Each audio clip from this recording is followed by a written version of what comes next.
So I finally get the courage to jump off this balcony. All of a sudden, all the security lights light up. I stand up, turn around, look at them two. They look up at me. So I did what anyone would do. Just sprinted. Hello and welcome back to another episode of Single Sounds. I'm your host, Katie Mack, and this is the podcast that hopes to unite single Londoners through personality instead of looks. And tomorrow is the day I will be doing this thing live in front of an audience of about 100 people. I literally can't believe so many of you are coming and have supported the podcast. It's just such a dream come true. And I can't wait to meet those of you who I've only met through my DMs. Like, that is wild to me that I'm going to be meeting you guys. So I literally can't wait. And thank you so much for supporting. Again, it's just been so amazing. Everyone who's got tickets, I am eternally grateful. If you're listening to this and thinking, why am I missing out? There probably will be some spare tickets available by the time this is released, even though it is the day before. So if you're hearing this and fancy some last minute spontaneous plans that involve a singles night for tomorrow, now is the time to click the link below this episode in the show notes. Go on, I know you want to. More positive news, this week's character hit a new record for the podcast. I've only been doing these interviews for about a year and a half, and no one has made me cry with actual laughter on the show until this guy. He's cruising through life, looking to develop new friendships, maybe a chess partner, but definitely isn't fishing for a +1 to your mate's wedding or to share your platform shoes. Okay, hi, welcome to Single Sounds. Hello. Nice to have you here. Nice to be here. We're going to do your quick fire round to pique the listener's interest as to why someone would like to date you. So your first question is, who are you sexually attracted to? Women. Easy. And what are you looking for? So I was in a relationship for quite a while, and I am now past that. In That's all good. senses. And I'm glad yeah. for being on the show. And so, but I feel like during that time, maybe it was quite a long relationship. So I feel like maybe you needed some time. I hesitated maybe on some of the other things of making friends in this time and building relationships. And I became a little bit, not recluse, but like a little bit, the circle narrowed a little bit. So I'd like to make a lot more friends. Nice. In general, but also then see what happens with those friends. Like meet more people and see what happens, essentially. Okay, cool. I'm not like hell-bent on someone to marry, someone to die with, someone to see next Tuesday and then never speak to ever again. You know what I mean? Just like, yeah. If I meet some people, I meet some people. And if I really vibe with them, then great. And if not, then hopefully we can be friends and be in the same circles and go from there. Yeah, cool. That makes sense. I feel like with a partner, you want to be friends anyway and also be integrated with their friends. So yeah, it was like a really nice relationship for a long time. Didn't work out in the long run, but I feel like when you're in a relationship, sometimes the circle narrows a little bit because you make less new friends. So I'm actively trying to widen the circle, meet new people, make a lot of new friends, and then also go from there and go on some nice dates. Hopefully meet some people that I really connect with, which would be nice. That would be nice. Cool. Any height, age preferences? No, not really, actually. I'm relatively tall. Yeah, you I would are like tall. to say. You can flex the height. It's not. No, it's not a flex. It is a little flex. Honestly, it's not. I'm a genuine 6 foot. Yeah. Like I'm a 6 foot. I'm not trying to say I'm 6'2". I'd love to be 6'2", but I'm just a Why genuine is that the 6 perfect foot. height? I don't know. I don't know, but I feel like if you say you're 6 foot, a lot of people take it as they think you're lying. You're 5'9". Yeah, but or I'm 11 or 10. Exactly, you're somewhere in between 5'8" and 5'11". Whereas I just am 6 foot. Age, I would say, probably like someone around my age, maybe a little bit younger, maybe like 25 plus. Okay. Maybe up to like 30. I'm 28, so like maybe like that's the range. But like again, it's more about the people that you meet for me. I'm not. If you're 24 and you're really cool, I'm not going to be like, whoa. Yeah. Or if you're it's you're flexible. Like 35. Flexible boundaries. Exactly. Yeah. I like that. Okay, and finally, where would you like to date? So I'm in North London, and that's where I spend most of my time. I also work in Oxfordshire. Okay. Oxfordshire. Oxfordshire. Shire, close enough. It's That's not far. Yeah, it's only like an hour and a half. I'm there midweek because I have to be in the office for some of the days, but then I live in London, so split my time between the two.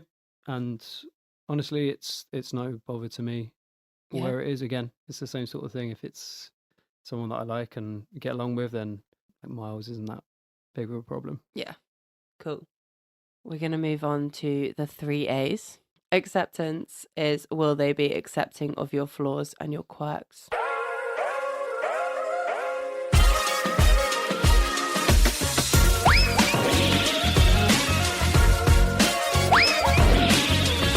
No, we're going to start with, what is your most controversial opinion? Okay, so no one should ever be allowed a +1 to a wedding. Love this. Keep talking. So if you're having a wedding, Yes. which is 2 people getting married, for those who Thank don't you know. for the definition. Well, it's 2 people who are having a special day together. Yeah, it's their day. Exactly. Pretty And so key. if you get an invite to a wedding, the priority should be the bride and the groom having a good time with the people that they know and love, Completely agree. not you having a good time because you don't know anyone. Yeah, it's not your day. Exactly. And so people that are spending a lot of money on a wedding, because there are a lot of money, Yeah. and you've got to spend a lot of money per person to have a wedding. The per head cost is really high. Crazy. And so you shouldn't be, as someone who's doing the marrying, you shouldn't be forced to pay for people that you don't know. Yeah, I agree. And so, and also, if you're in a relationship with someone and they know the person, then they should get an invite. Yeah. It doesn't But mean it you shouldn't be a automatically. +1 No, ever. I agree. And therefore, you can't be putting on your Hinge profile, I need a +1 for a wedding in Italy in July, because You can just go by yourself. go by yourself and meet some new people. That's a red and flag. have a massive red flag. That's really interesting. I like that. But also have respect for your friends and don't make them pay hundreds of pounds for yeah, you don't need one. your date of 3 times to go on a wedding. I also think, like, if they're actually that really close friends of yours, you probably should know other people going because you'll know their other friends. Exactly. Like there's only very few occasions where I wouldn't know.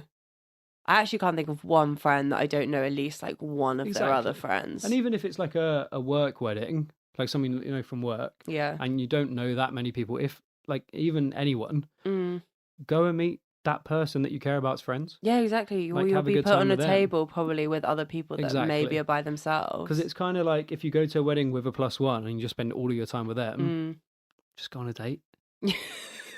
Yeah. You don't need to go spend their 200 quid Yeah, on your meal exactly. or whatever it is. You don't need a free date at a wedding. So, my point is, if you're going to a wedding, accept the invite alone, put a big X in that +1 box, RSVP yes, yeah. +0, and crack on with it.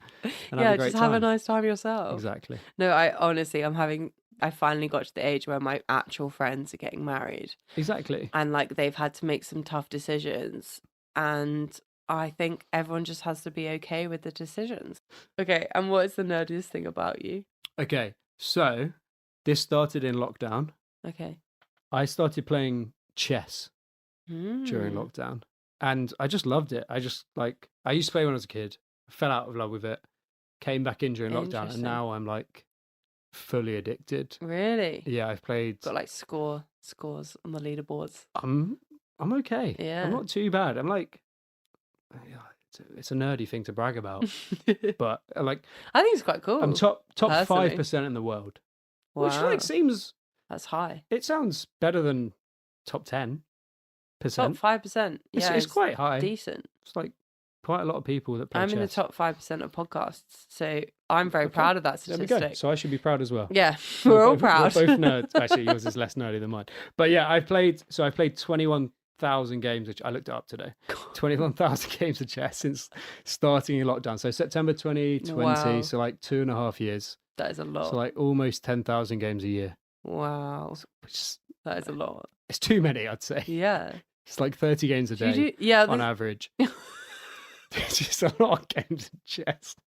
I'm glad you did that maths because I was like, I don't really want to do that maths. Yeah, it's a lot. It's too many, I would say, and that's why it's on this podcast. For nerdy things. Exactly, yeah. But I enjoy it. It's a good little de-stressor. We're moving on to adventure section.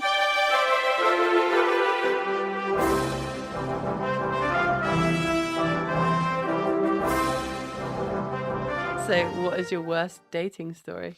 This was 4 years ago, 5 years ago, something like that. I was new to the apps at the time. I hadn't been on a date with anyone.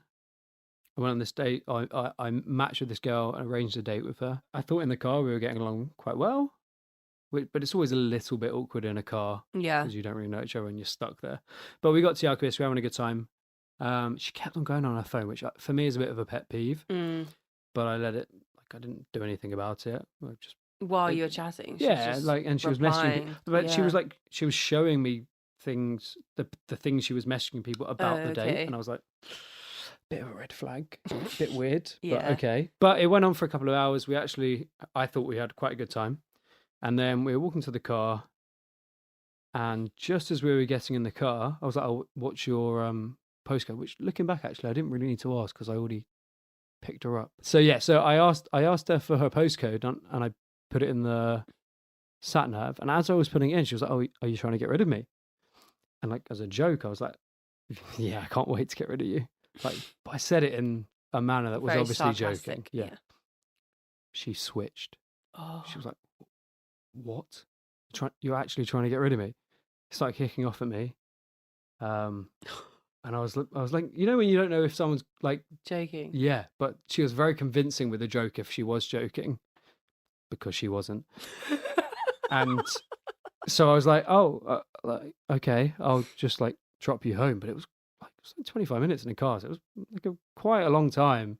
So we started driving. This was through Oxford and then through the countryside, and we were in Oxford, and she was like, "Just let me out here. Just let me get out right now." The country. So I was like, no, we were still in Oxford at this point. So like there was a bus stop, and she was like, "I can get the bus from here." So she was like, "Let me out." So I was like, "I'm okay if you want to get out, but like I'm happy to drop you home still. Like, I understand. Probably not going to see each other again, but I can at least give you a lift." Yeah. Exactly. So I was like, I pulled over on the side of the road. She was like, "No, drive me home." Like genuine as I just said it. She was like, "No, drive me home."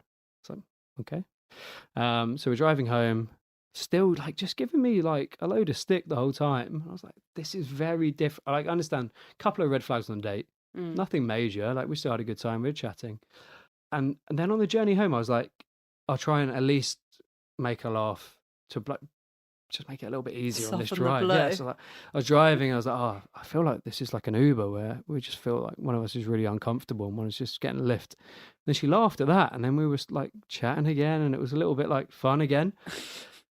And then she switched again, and then we got back to her house, and she like got out the car. She closed the door, and then she came back and opened the door and was like, "Thanks so much for a lovely date." I was like, but said it quite sincerely. I was like, couldn't quite understand whether it was like really sarcastic but well done, or it was sincere. So then she slammed the door, and I was like, she lived on like it was a road and then quite a long path to her house, and it was pitch black. So I was like, "Okay, I'll just walk you to the door at least, because it's quite dark." So I literally opened the door, stepped out the car. She was like, "What are you doing following me? Get back in the car." And I was like, Jesus Christ. Okay, fine. So I got in the car, and like, when like something just surreal has happened to you, like, I need a moment. Yeah. I'm just going to sit here and take in what's happened. Yeah. So I just sat there. I was like, what has just happened? This has been surreal. I get my phone rings. I got a text from her. She was like, "What are you doing sat outside my house? Leave." Jesus Christ. Can't catch a break. Yeah. So I was like, okay, I guess I'll ponder this on the drive home. So I drive home like another 20 minutes. I get home, and this is genuinely 20 minutes from when she texted me that. I got home. I've got 6 texts from her being like, "I'm so sorry. I've been such an idiot. I don't know what was wrong with me. You've been really nice. I'd love to go on a second date." And I was like, "No. What are you talking about? This has been the worst experience ever. I have not made, I do not know how to take this whatsoever." And yeah, she texted me for like the next 2 or 3 days afterwards, be like, "Please, let's go on a second date. I had such a good time." I was blown away.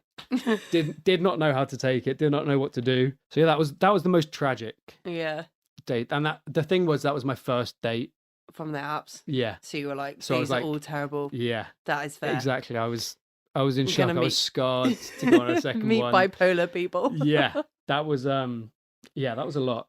That was a lot. And what was your funniest dating story? Okay, so the funniest. I hope this is funny because if I've said it's the funniest see. and then it's also tragic, that'd be horrendous. No, so when I was at university so this was probably like 8 years ago, 7 years ago, we went on a night out, me and just one friend of mine, one housemate. Mm-hmm. But we went to a place where, like, obviously a load of uni people go. So we were in this place and this bar, and someone that my friend had kind of been chatting to. I know. Uni was just a funny time. Exactly. It was kind of like just this grey area. Yeah, the uni grey area, let's call it. Yeah. So he bumped into her, and they had a small chat, and it was kind of getting on towards the end of the night, not quite, but like 1 a.m. for example, and she's trying to convince him to go back to hers, but because he was with me, he was like, I'm not leaving my friend behind.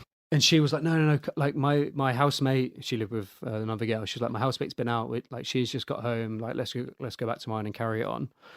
And then my friend and I were like, okay, fine, we'll, like, yeah, let's go back to yours for a bit. And they live pretty close, like 10 minutes away from the bar. So we go back to her place, and her house was kind of like it was like a downstairs bedroom, then a stairs up to the kitchen, living room, and then another bedroom up the top. Okay. So we go in. This becomes important. We go up the stairs into the living room, and she's like, "Oh, like I'll get you a drink," all this sort of stuff. So we get a drink, and she was like, "Oh, like it's pretty quiet. Let me go get my housemate." And she goes up to her housemate's room, and her housemate's like out cold, basically. Oh. And the housemate had never been out that night. Was never out.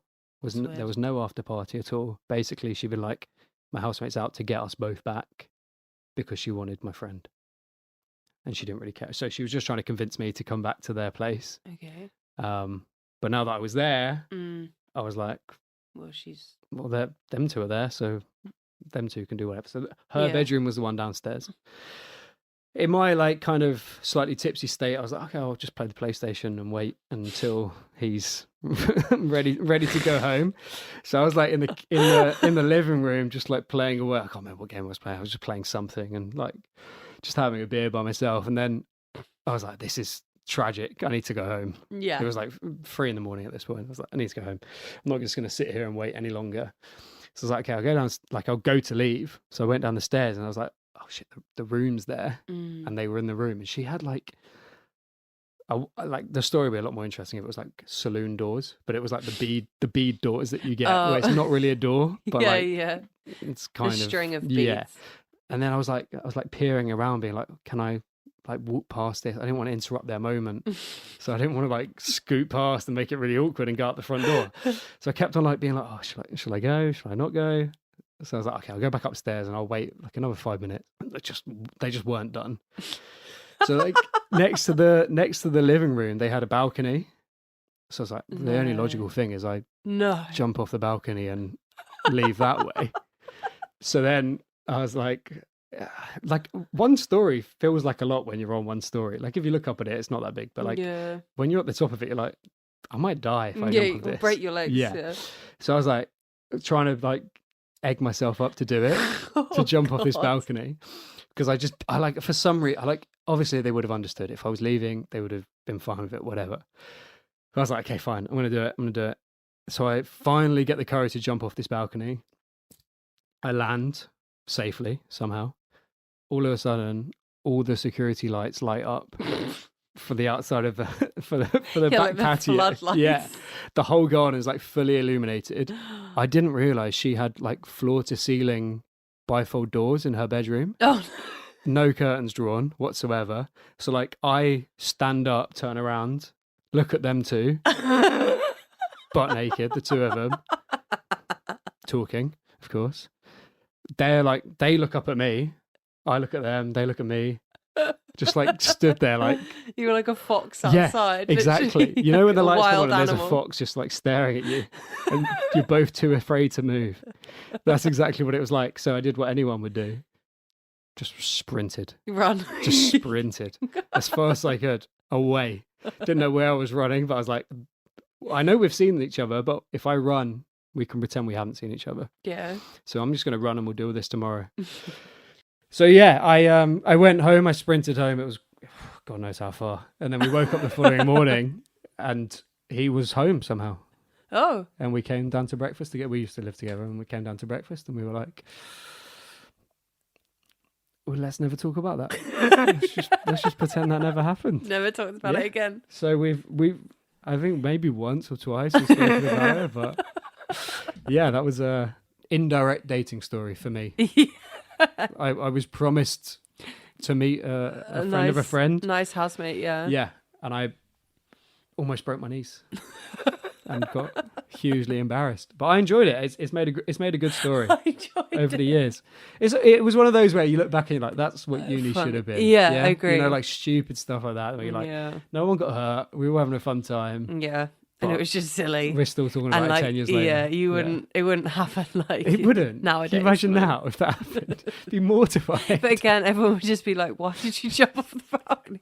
I feel like decisions like that at uni were like just acceptable. Yeah, you're like, oh yeah, I jumped off the balcony. I was like, yeah, of course classic, you did. Yeah. What else would you do? Yeah, that was the stairs, logical option. Yeah, so those are my two nice. Tragic or fun stories, however you want to look at it. Last question of adventure is, what would your dream life look like? Kind of what I'm doing now. Okay. Kind of. That's good. Yeah. You've got there. No, not quite. Nearly. Like the genre's right, but we haven't quite perfected the script yet. So I work in motorsports and I really, really love motorsports. So we were talking about Formula One earlier. I love Formula One and just racing and competing in general. So I'd love to just continue that.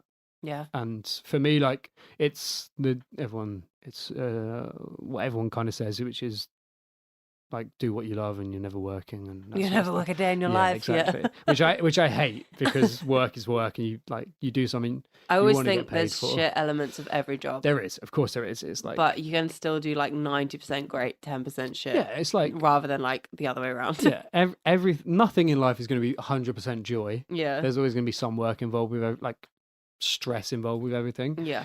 But like, especially if you care about it, that's the thing. Exactly. You'll maybe stress about it more. Exactly. So I love what I do, and I want to continue doing that at the highest level, which is Formula One or any really, really high level motorsports to the highest level and win, compete and win. So I'd love to continue that. It shows me like a massive part of the world. Get to travel a lot. Yeah. Get to compete for a job, which is like, everyone grows up wanting to be like a footballer or a sports star or whatever, but like it's true. The real side of that is you want to be able to compete, right? You want to be able to perform, like prove that you're a good performer. You can perform at a really high level and like compete and win. Yeah. Not many people get to win at their job. I do agree with that. So like everything in motorsports is about winning. It's about competing. It's about beating the other people. Like, it doesn't really matter how good you are. It just matters that you're better than everyone else. Yeah. Which like is everything really. But like in football, it matters how good you are because you need to be better than every Premier League footballer. But you can race in motorsports. You could race like really, really slow go-karts and take the same satisfaction from winning that race as you do from winning a Formula One race. Just because you still win. Yeah. You're competing and you're winning. And like for me, that's the long-term goal. So like for me personally, is to carry on with that and have a lifestyle that allows that. On like a personal level, it's the same sort of thing. I would like to live my life in that sort of world, something that allows me to do that sort of world. But like also but like having like good personal relationships with people, meeting lots of new people, lots of people from different cultures and different ways of life. I really like experiences. I really like learning different ways of life. I find it really interesting when like people do stuff differently to the way that we do it here in the UK. Yeah. And it's like you get to learn that and embrace that. So for me, like a life that's rich in people and traveling and cultures and that sort of stuff is the life goal, if that makes sense. Yeah, that's cool. Okay, we're going to move on to affection section.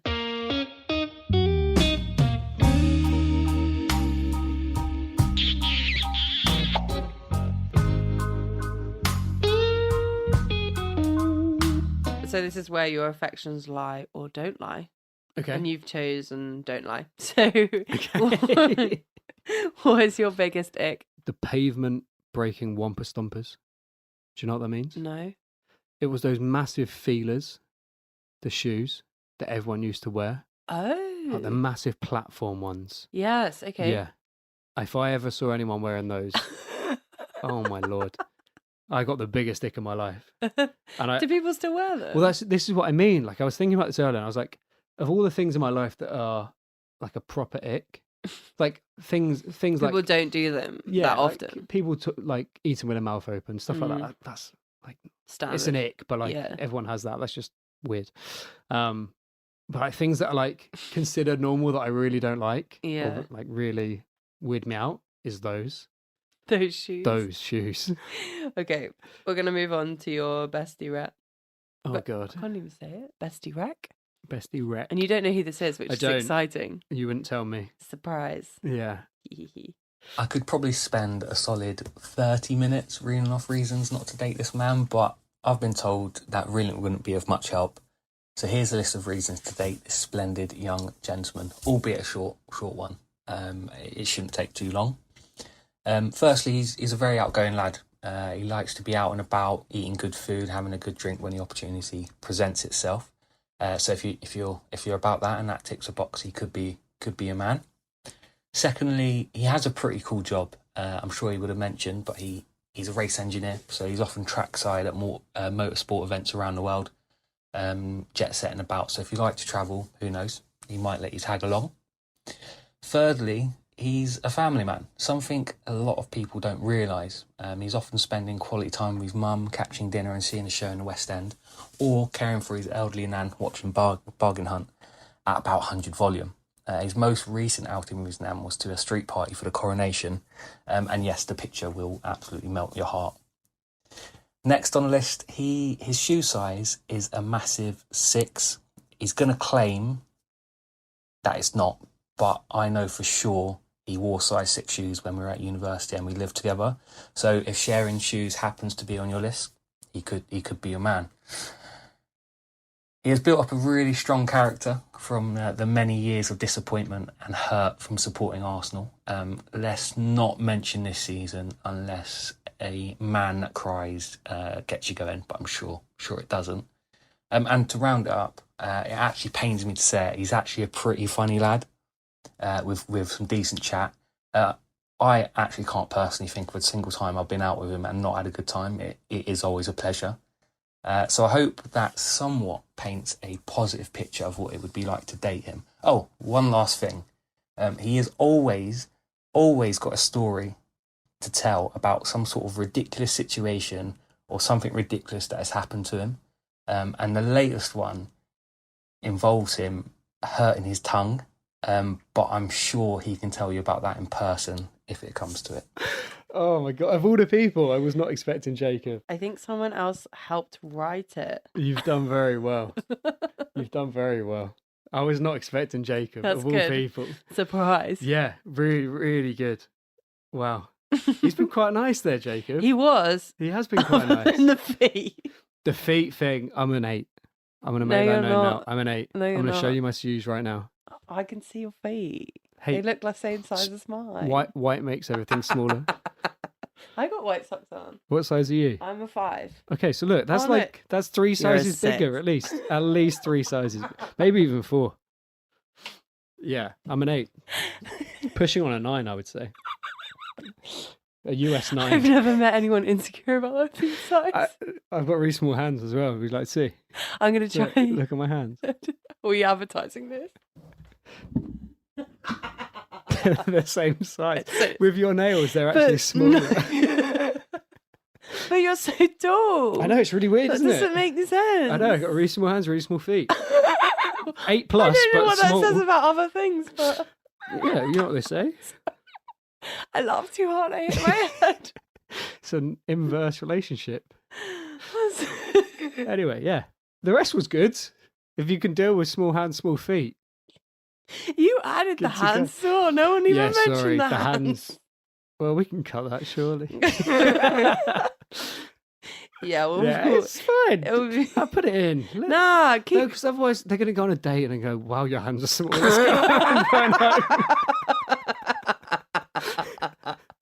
Where have these got these quadruple pints from? Oh my God, I'm actually crying. That's so funny. Yeah. feet Thanks is... for that. Are you alright? The rest was lovely. The rest was really nice. Yeah, I The liked rest the was bit nice. about your family. Thank you. Yeah, Your nan, that was I've got a cute. small family, so it means we're quite integrated. Yeah. Yeah, a lot of cute. people have very big families. I've only got like Sorry, I'm still laughing. size 6 size family. I can't wait to try on your trainers. Honestly, they're massive. They didn't look that They're massive. I've got. I didn't really notice big though, like, feet. because I noticed the trainers and I was like, they're quite nice. They're nice trainers, aren't Yeah, they? well, as in, I actually genuinely like thought like, They only make them in kid sizes. well, I can wear kid sizes. We're good to go. They go up to 5. Yeah, I've Maybe they go up to 6. squished my Maybe way men's into a they 5. do. Because I like them. To be fair, they're literally half price, so sometimes I do buy kids trainers. This is what I mean. Okay, so there's a reason why this chat was about, is because I was size 6 for a long time. 28 years to be exact. But no, I was size 6, and then basically my feet grew, but I never got them resized, so I always walked size 6, and they were like really uncomfortable. Oh god. So then I finally went and got them sized, and then I went to an 8, but it was too little too late at that point. Right, so a lot of your shoes are still 6s. Not anymore. Not anymore. But they were. Not anymore, but they were. But it always really annoyed me because size 5 was kid sizes. Yeah. And I was like, if only I was just one size smaller. Just one. Save so much money. Yeah, And it's same level of ridicule. Literally. 50 Well, quid they're off like every pair of trainers, they shoes. do tend to be a 6 because you do need that extra toe room. I'm a 12. But you could 12 squeeze man in now. for the half price 12. Couple of pairs of socks down the toes, you're good to go. Oh my god, that's so fun.